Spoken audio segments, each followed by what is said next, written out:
Saya lanjut tentang haji. Haji ada rukun dan ada wajib haji. Rukun haji sudah kita bahas. Ada ihram, ada tawaf, ada sa'i, ada tahallul, ada wukuf. Kemudian wajib haji ada namanya mabit. Mabit ni sebenarnya banyak. Satu, Muzdalifah. Yang kedua, Mina. Mina ni sudah ada dua juga. 8 Zulhijjah. Sudah itu 10 sampai 13 Zulhijjah. Mabit di Muzdalifah ini dilakukan oleh jamaah haji kalau sudah keluar dari Arafah. Sehingga tanggal 9 Zulhijjah di kita malam takbiran. Keluar kita dari Arafah pada maghrib, berjalan kita atau pakai mobil kita ke Muzdalifah, tanggal 9 atau malam takbiran di kita, itulah waktu mabit itu. Sampai kapan? Paling cepat tengah malam baru kita keluar dari Muzdalifah menuju Mina. Tapi sebaiknya kita keluar dari Muzdalifah ini, nih sebentar lagi di syuruk di kita kan, keluar setelah syuruk. Sebaiknya begitu. Lalu Muzdalifah ini disebut mabit. Apa arti mabit? Bermalam. Bahasa kita bermalam. Bermalam di Muzdalifah. Sehingga di sini tidak ada amalan wajib yang kita buat. Hanya saja ini kan rangkaian ibadah haji. Satu di antara tempat doa makbul. Maka sebaiknya ketika kita mabit di sini, kita isi dengan zikir, kita isi dengan doa, kita isi dengan tilawatul Quran dan lain-lain amal soleh yang bisa kita buat. Dan lebih baik lagi di Muzdalifah ini setelah subuh sampai syuruk banyak berdoa. Nabi itu kalau di Muzdalifah di Masy'aril Haram namanya, itu habis subuh sampai syuruk berdoa beliau. Selesai berdoa itu baru beliau berangkat ke Mina. Jadi dianjurkan habis subuh itu sampai syuruk berdoa di Masy'aril Haram. Karena di Muzdalifah ini ada masjid namanya Masy'aril Haram. Kalau di Mina masjid Khaif. Kalau di Arafah masjid di sini banyak namirah itu. Ya kan, Pak? Sekitar Marsan kan banyak namirah kan? Mungkin inspirasinya dari Arafah itu, masjid namirah di Arafah. Maka di Muzdalifah kita tidak ada pekerjaan wajib.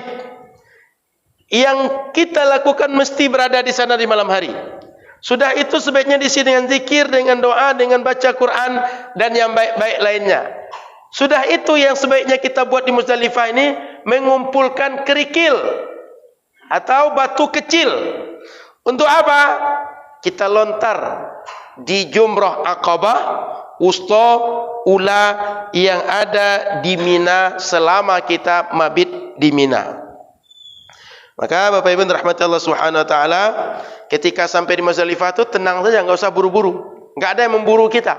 Enggak ada satupun yang wajib memaksa kita di situ. Jalan tenang saja, enggak usah buru-buru. Karena buru-buru pula nanti takut ngos-ngosan. Dah tu nafas habis pula. Enggak sanggup pula nanti lontar jumroh lagi. Jadi tenang saja.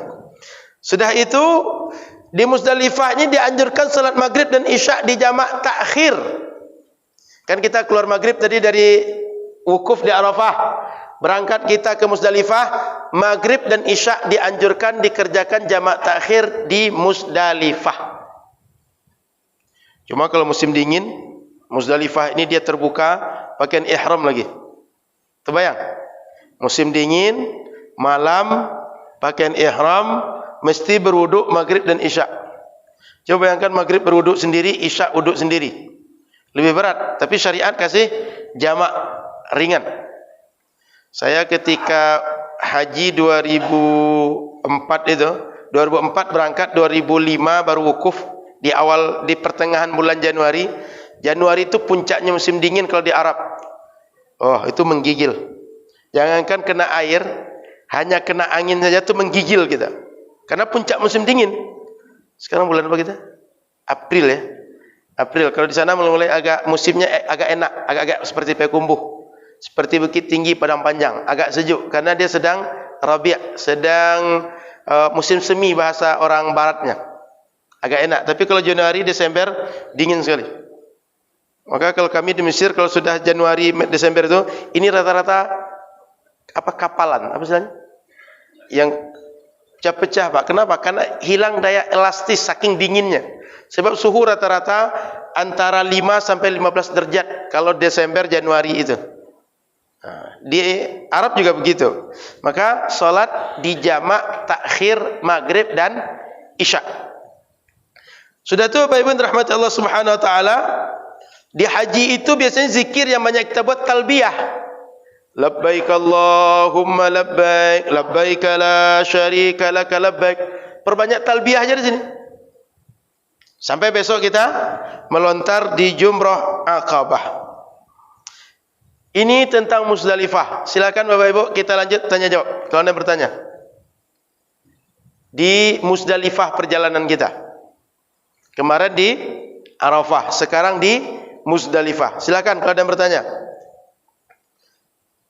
Kalau tidak ada, nanti di Muzdalifah sebelum masuk ke Mina ada namanya Wadi Muhassir.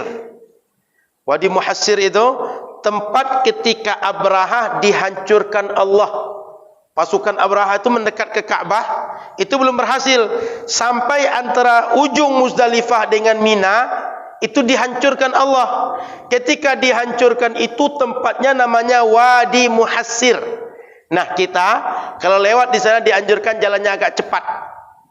Sebab semua tempat, kalau pernah tempat itu diazab Allah orang di sana, atau pernah terjadi bala yang dihukum langsung oleh Allah di situ, dianjurkan kita cepat melewatinya. Kan ada tempat-tempat itu, ada dulu kaum Ad, Samud, berbagai daerah yang disebut oleh Al-Quran, termasuk Abrahah yang dihancurkan dengan pasukan Ababil. Itu di tempat itu dianjurkan kita jalan cepat. Jangan santai-santai di situ. Sudah lewat di situ, baru santai lagi. Anjurannya begitu. Termasuk berbagai hal amal-amal baik sebaiknya tak dibuat di sana. Selesai daerah itu baru kita buat. Baik salat, makan dan lain-lain sebaiknya tak dibuat di tempat itu. Karena tempat itu pernah dimurkai Allah. Sehingga kita jangan sampai kecipratan murka itu juga. Nah, gitu Bapak Ibu. Baik, silakan. Ada lagi pertanyaan? Kalau tak ada, kita masuk ke melontar jumrah dan mabit di Mina. Satu, melontar jumrah. Melontar jumrah ini Bapak Ibu, ketika tanggal 10 Zulhijjah atau Idul Adha di kita, ini yang dilontar cuma satu, jumrah Aqabah. Cuma satu aja. Yang lain tidak. Di tanggal 11 sampai 13 baru kita lontar 3 jumrah kali 7 masing-masing. Berarti satu hari 21. 21 kali 3 jumlahnya berapa? 63. Kalau tambah 7 maka kita mesti punya batu sebanyak 70. Tapi kalau kita mengambil nafar awal, keluarnya tanggal 12 Zulhijjah, sudah balik kita ke Makkah atau pulang ke kampung kita karena sudah selesai tawaf ifadah, maka kita cuma perlu jumlahnya 21 kali 2 berarti 42 tambah 7 49. Ini pilihan batu yang kita perlukan. 70 49. Karena kita cuma 2 hari, 11 dan 12. Lempar 21. Tanggal 10 lempar 7. Maka 21 kali 2 tambah 7 49. 21 kali 3 63 tambah 7 70. Ini pilihan batu, perlu dipersiapkan. Kalau kita mengambil satu di antara dua. Jadi saya ulang, ketika melontar jumrah tanggal 10 cuma satu yang kita lontar, jumrah Aqabah. Yang lain tidak. Dan bila sudah melontar jumrah Aqabah, boleh tahallul sughra. Boleh tahallul sugro. Maka jemaah haji kalau dia berada di Mina, sudah lontar jumrah Aqabah, dia potong rambut, dia buka pakaian ihram, pakai pakaian biasa. Pak Mul haji. Betul begitu Pak Mul? Biasanya begitu. Lalu kalau dia nanti melakukan, apalagi setelah dia melontar, dia tawaf ifadah lagi. Nah, baru ini tahallul kubro. Baru semua larangan ihram sudah boleh, enggak ada lagi larangan ihram. Tapi kalau tahallul yang di sini, mohon maaf, dia belum boleh sekamar dengan istrinya nih. Belum boleh dia berhubungan badan dengan istrinya. Selain itu larangan ihram sudah tidak lagi berlaku. Jadi orang haji tahallulnya 2 kali, kubro dan sugro. Sugro itu kalau sudah lontar jumrah Aqabah. Kubro kalau sudah melaksanakan tawaf ifadah. Tawaf ifadah ini Bapak Ibu bisa kita buat selama kita berada di Mina. Bisa juga selesai di Mina baru kita tawaf. Jadi selesaikan lontar semuanya dulu. Setelah itu baru kita balik ke maktab. Dari maktab baru kita berangkat ke Ka'bah, kita tawaf. Boleh seperti itu. Atau saat kita 3 hari berada di Mina, kita bolak-balik ke Makkah, pergi tawaf, selesai itu balik lagi ke Mina, juga boleh. 2. Tawaf selama mabit di Mina, atau selesaikan mabit baru tawaf. Jadi jumrah Aqabah kita lontar tanggal 10. 11 sampai 13 adalah 3 jumrah. Aqabah, Wusta, Ula. Sehingga batu yang dipersiapkan 70 atau 49. Batunya enggak perlu besar-besar Bapak Ibu. Kecil cukup. Karena kita tidak sedang menghajar orang di situ. Kita tak sedang melempar apakah Abu Lahab segala macam. Dia tak ada lagi di sana. Lontar kecil saja. Maka kerikil kecil-kecil saja.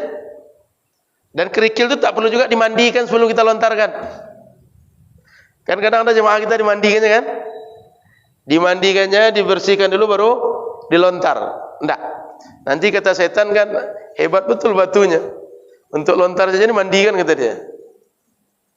Maka ketika kita lontar jumrah, sediakan batu 49 atau 70. Yang kedua batunya kecil-kecil saja, tidak usah banyak-banyak. Tidak usah batunya besar-besar. Kemudian ketika kita melontar itu dianggap melontar bila di tempat yang ditentukan. Bukan sekedar di Mina. Tempatnya kan sudah ditentukan tuh. Dan dibuatkan jumrahnya masing-masing. Meskipun sekarang dibuat bertingkat, 1, 2, 3. Dari tempat yang paling atas pun selama di tempatnya itu dilontar, sah kita melontar jumrah. Enggak mesti lantai 1. Ustaz, supaya afdal saya lantai 1 Ustaz. Enggak mesti. Lantai 1 sah, 2 sah, 3 sah. Yang penting di tempat melontar yang ditentukan syariat. Kemudian ketika kita melontar, sebaiknya kita melontar dulu baru melakukan amalan yang lain, seperti berdoa. Kan dianjurkan setelah melontar itu berdoa. Lontar dulu baru kemudian berdoa. Jangan yang lain dulu. Jadi dianjurkan lontar pertama baru amaliyah yang lain. Sudah itu melontar ini dianjurkan dimulai setelah terbit matahari. Makanya orang di sana itu mencari waktu afdal, waktu duha. Semua orang kalau mencari waktu duha, crowdednya minta ampun. Bila saat crowded itu kita masuk, disitulah yang sering terjadi, kita dorong-dorongan dengan orang, sebagian fisiknya kuat, sebagian fisiknya enggak kuat. Yang fisik kuat aman, yang enggak kuat, dia jatuh. Ketika jatuh, ini di belakang enggak terbendung lagi. Orang belakang kan enggak lihat kejadian di depan. Yang belakang maksa maju, yang depan dia kalau dia berhenti, dia tahan orang, dia juga diinjak orang. Disitulah banyak kejadian. Kadang-kadang orang meninggal karena terinjak, karena crowdednya orang banyak. Itu sebabnya di pemerintah kita kadang-kadang di waktu afdal itu, masyarakat enggak dianjurkan di waktu itu melontar, tapi di waktu yang lain. Kenapa? Karena kalau di waktu afdal melontar, jangan-jangan nyawa tantangannya. Tapi di waktu di luar itu, dia tidak ada tantangan nyawa. Baik, silakan. Ada pertanyaan Pak Ibu? Silakan. Tahallul baik.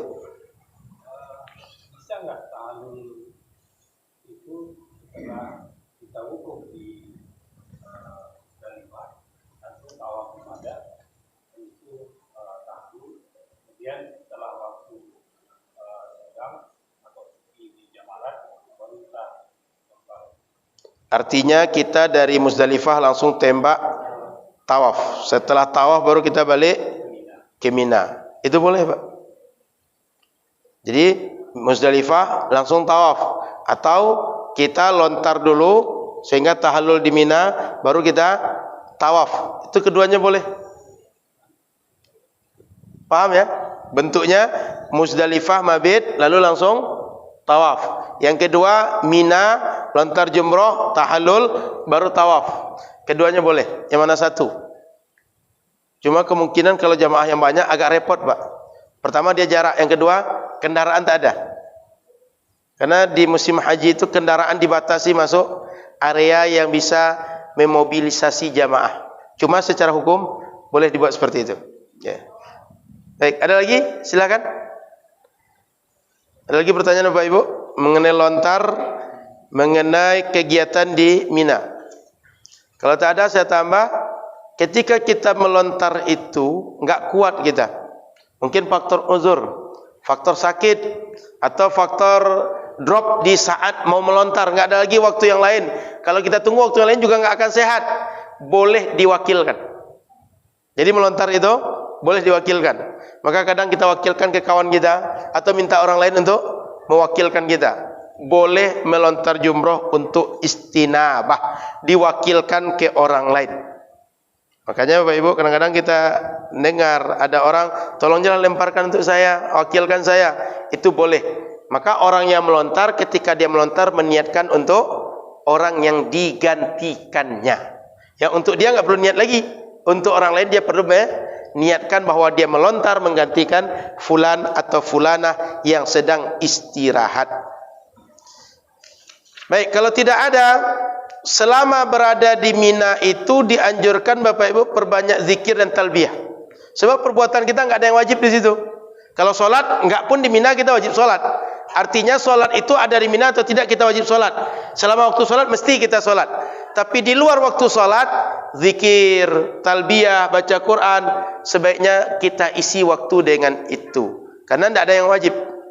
Maka selama di sana perbanyak saja talbiyah, perbanyak zikir, perbanyak doa, perbanyak takbir, apa saja yang mengandung zikir. Sudah itu Bapak Ibu rahmati Allah Subhanahu wa taala, waktu yang afdal melontar itu setelah zawal. Waktu boleh setelah terbit matahari, tapi yang afdal setelah zawal, waktu zuhur. Waktu zuhur itulah orang yang ramai sekali. Kita jangan cari waktu yang afdal. Sudah itu Bapak Ibu rahmati Allah, ketika kita lontar 7 kerikil tadi, sebaiknya ketujuhnya tadi itu berkelanjutan. Lempar satu, selesai satu tadi, lempar yang kedua, selesai 2, lempar yang ketiga sampai 7. Enggak dicicil. Lempar satu, update dulu. Dan lempar satu gitu. Atau selfie dulu. Tapi lontar 7 kali. Atau lontar satu mota agak sejam dulu. Tapi segitu dilontar 1 sampai 7 sampai selesai dianjurkan berkesinambungan. Selesai yang 7 tadi baru dianjurkan berdoa. Setiap lontar doa, lontar doa, lontar doa. Lontar 7 baru doa, lontar 7 baru doa, lontar 7 baru doa. Kemudian untuk besarannya cukup seujung jari ini kira-kira. Enggak perlu besar-besar betul. Karena kalau besar-besar betul, seandainya kita ramai, orang crowded, besar-besar kita bawa, capek bawanya. Belum lagi mengganggu orang. Belum lagi tempat menginap kita di Mina itu tendanya, anggaplah ukuran satu masjid ini, tapi bisa 1 kloter di situ. 1 kloter berapa orang? Paling sedikit 320. Paling sedikit itu. Kalau pesawat yang dari Batam mungkin 450 1 kloter. Ya Pak Mal? Beda. Mungkin minimal 400 kalau yang dari Batam. 400, 420, 450. Kan kloter itu kan kelompok terbang kan? Artinya satu pesawat yang berangkat bareng kita itu. Itu yang bayangkan 450 satu masjidnya. Susunlah badan tuh. Syukur-syukur tempatnya sebesar ini. Kadang-kadang kecil pula daripada tempat seperti ini. Batu besar-besar dibawa oleh jamaah. Di mana mau disusun nanti? Badannya dah payah diperjuangkan, belum lagi batunya. Belum lagi setiap orang bawa pula barang banyak-banyak. Kan jemaah haji itu ada tas kecil kan? Harusnya tas kecil itu jadi atau lebih kecil dari itu lagi. Ada pula mungkin rasa-rasa mau berangkat, mau pergi tur mungkin. Tas itu dibawa, satu lagi ditenteng, satu lagi. Dikira ke Musdalifah, Mina itu tempatnya tempat yang santai, bisa di homestay gitu. Enggak, tempatnya cuma tenda. Jangan bawa banyak-banyak, merepotkan. Jadi keperluan saja. Berapa hari kita di sana, pakaian ganti, kemudian alat mandi, cukup itu saja. Enggak usah banyak-banyak dibawa situ. Sebab enggak ada berangkas. Bawa tas besar-besar, uang banyak pula isinya, perhiasan banyak pula dipakai. Untuk keamanan tak ada di situ. Jangan kira, Ustaz ini kan lagi haji, enggak ada orang maling Ustaz. Banyak kejadian. Nah, maka Bapak Ibu, kita ketika Musdalifah itu cukup untuk sekedar kita berada lebih kurang 5 hari di situ, maka batunya ambil yang kecil saja. Sudah itu, ketika kita melontar, dianjurkan setiap kali melontar itu baca Allahu Akbar. Allahu Akbar. Lontar Allahu Akbar. Lontar Allahu Akbar. Lontar Allahu Akbar. Dianjurkan begitu. Kemudian dianjurkan melontarnya tangan kanan. Gimana kalau lontar tangan kiri? Boleh juga. Kan ada orang kidal kan? Boleh juga, tapi sebaiknya dengan tangan kanan. Itu tadi waktu syuruk atau waktu solatnya? Sudah solatnya Pak? Saya ingatkan nggak ada sarapan pagi hari ini. Kamu nak tahu udah pula nunggu sarapan pagi kan? Pagi ini pengurus jangan dimarahi kalau nggak ada sarapan pagi. Sebab justru kalau sediakan pengurus bisa berdosa. Nah, baik, ada pertanyaan? Silakan Pak. Siap.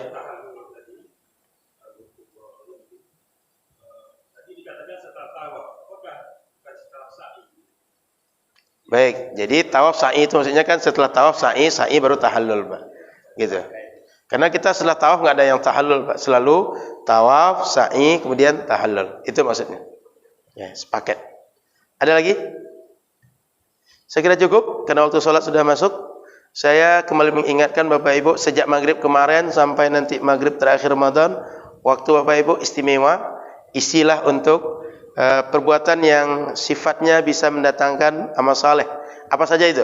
Mau dengan badan kita berbuat, mau dengan harta kita, dengan ilmu kita, dengan apa saja.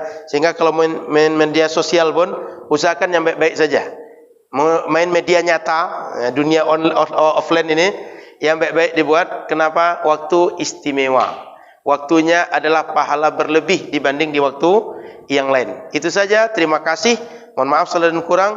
Esok subuh kita sambung lagi. Karena mestinya jadwal saya Senin dan Rabu. Hari ini karena Ustadznya sudah Ustadzul Ikromi seharusnya, tapi beliau rupanya berhalangan hadir. Saya pula tidak ada halangan pagi ini, maka impaslah dia. Hari ini saya menggantikan Ustadzul Ikromi. Besok jadwal saya dan hari Rabu insyaAllah kita lanjutkan pengkajian kitab fikih. Karena pagi ini sudah kita bahas tentang melontar, maka besok kita sambung sedikit mabit di hari-hari tasyrik. Kita lanjutkan dengan amalia haji yang lain. Baru kita pindah ke bab yang baru. Demikian. Terima kasih.